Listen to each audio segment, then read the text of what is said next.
In this video, I want to outline why vocal health myths can be a major problem and why following them can be potentially detrimental to your vocal health and career.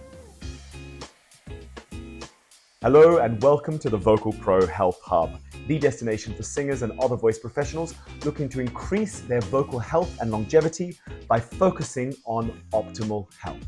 So in my time working with vocal professionals, I do find myself spending quite a lot of time either dispelling vocal health myths or trying to inoculate people against potentially harmful or unhelpful advice that they are likely to come up against at some point in the future. Now, generally, this is received pretty well, and most people feel a sense of relief by being unburdened by unnecessarily and unhelpful rules and regulations with regards to their vocal health. However, I do sometimes have people ask, why do I care? If a singer wants to avoid caffeine or wants to avoid dairy products because they think it's good for their voice, what's the big deal? Is there any real problem with that? And I have to admit, I think this is a really fair point and a fair question, to take the example of, singers avoiding milk or dairy products.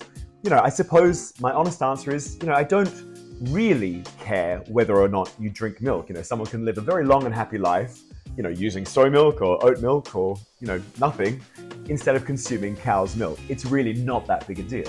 However, I do feel very compelled to educate against vocal myths generally because I see the negative effects that following them can have on vocal professionals. And after breaking it down, I believe that vocal health myths are potentially damaging or detrimental broadly for two reasons. The first is the potential time and money wasted, or the opportunity cost wasted, by following the wrong solution. And I see this all the time in my work with singers and voice professionals. So a common scenario here is that a voice professional or singer will be having some issue that's affecting their vocal health and ability to perform. Let's say something like reflux. What will often follow is that a well-intentioned but unfortunately misinformed colleague or perhaps a vocal coach or someone like that will offer them some sort of anecdotal piece of advice to follow. They might say that the reflux is due to spicy food consumption,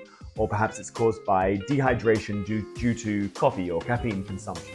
So of course, the vocal professional with the health issue will follow this piece of advice. This is what we tend to do when someone we respect and admire gives us well-intentioned advice. What commonly flows from this is that the piece of advice, being a myth, doesn't yield the results necessary.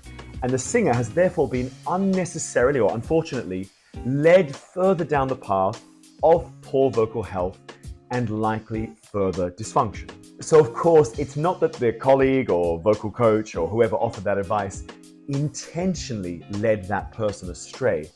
However, the prevalence of vocal health myths and the ubiquitous acceptance of them means that if we offer advice that happens to be untrue, we may inadvertently be causing detriment. Unfortunately, in my practice, I've seen singers and other voice professionals lose entire lucrative contracts due to this problem. And the tragedy of this is that in many of those cases, that significant detriment could have been avoided if it weren't for our propensity to blindly follow these vocal health myths and our willingness to proliferate them. The second reason why vocal health myths are potentially damaging, and this one is very close to my heart, unnecessary stress and neurosis. So I would strongly argue that with colds and flus and jet lag and allergies and coronavirus and anxiety, depression, pressure, uncertainty, all these things that singers and voice professionals often have to face on a regular basis.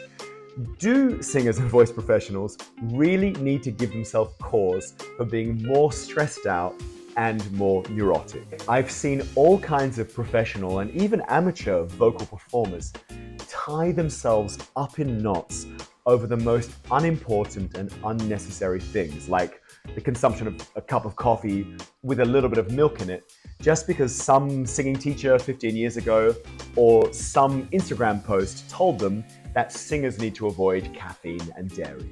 My friends, my colleagues, my fellow vocal performers, free yourself from the shackles of these unnecessary and outdated vocal myths. I promise your mental health as a performer will only benefit from it. My advice for all of this is when somebody offers you a piece of vocal health advice, ask them why and how. Why does it work? And how do they know it works? I find this is a fantastic way of being able to decipher whether someone's offering you well-intentioned but misinformed advice or well-intentioned and well-informed advice. And making that distinction is really important in my opinion. I hope you found that information useful. Remember, your body is your instrument. Why not treat it like a Stradivarius? If you enjoyed the video, please give it a like and consider subscribing to the Vocal Pro Health Hub for future videos and more valuable content. If you have any questions or perhaps suggestions for future videos, please leave them in the comments below. I'm here to support and guide you on your journey to vocal excellence. Thanks again for watching the video, and I'll see you in the next one.